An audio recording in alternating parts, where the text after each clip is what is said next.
No, it isn't just the great roadside restaurants and seemingly endless perfect highways. The Europeans are smug for another reason, because they have so many great diesel cars, another of which they're about to share with us. Here it is, the BMW 335d.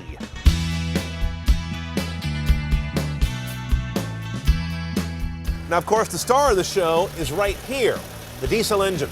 3-liter, inline-6, twin turbos, sequential turbos, like on a 335i gasoline inline-6. Your numbers are what matters. 265 is the horsepower, but the real story is the torque. 425 awe-inspiring foot-pounds. Just a joy when this thing spools up. And the 0 to 60 time on this car is a lot of fun as well. 6 seconds flat.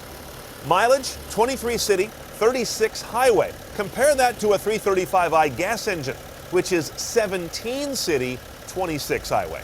Now here, behind this little door, is part of the secret of how this diesel runs so clean. You won't have to do this, but just to tell you what's behind here, I've got filler necks here for a diesel catalyst. It's basically liquid urea. It works by being injected in the exhaust cycle, down in the exhaust pipes, and works at high speed to catalyze out lots of that dirty stuff that makes diesels so objectionable to some. By the way, this advanced diesel is one of just 7 cars on the market that will qualify for an IRS lean burn technology tax credit, which amounts to as much as $900 for a 335d.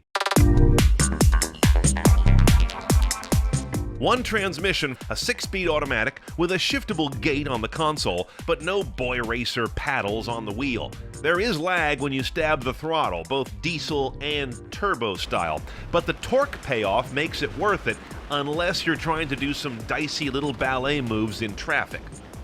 Nobody has quite engineered out diesel rattle yet. Close, but not quite. The ride is drummy and kind of rumbly. I don't recall that in the 335i. 45 series tires don't help, and the diesel car puts 230 more pounds on those tires than the gas engine variety.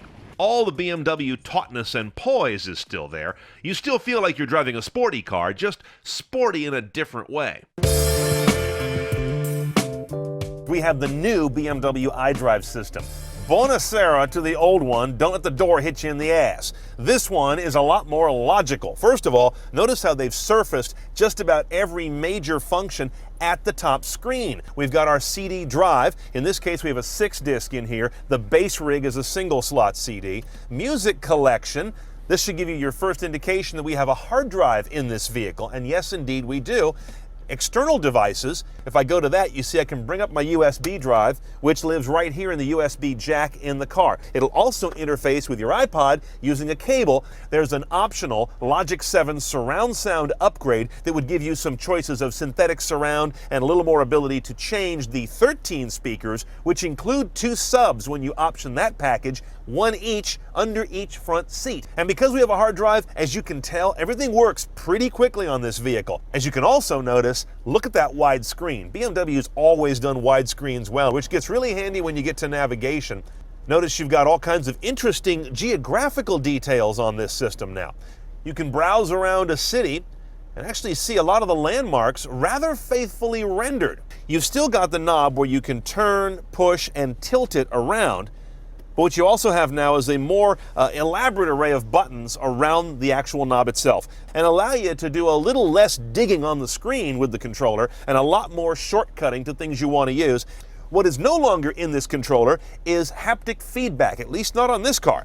It always has the same feel of detents, the same kind of clicking. It doesn't change with haptics. Interestingly, even if you get this car with the high-end head unit, you still have to option Bluetooth hands-free a la carte. It's cheap, but it's a separate line item on the option sheet. One thing it does really well is suck up all of your contacts, as you can see. I mean, everything.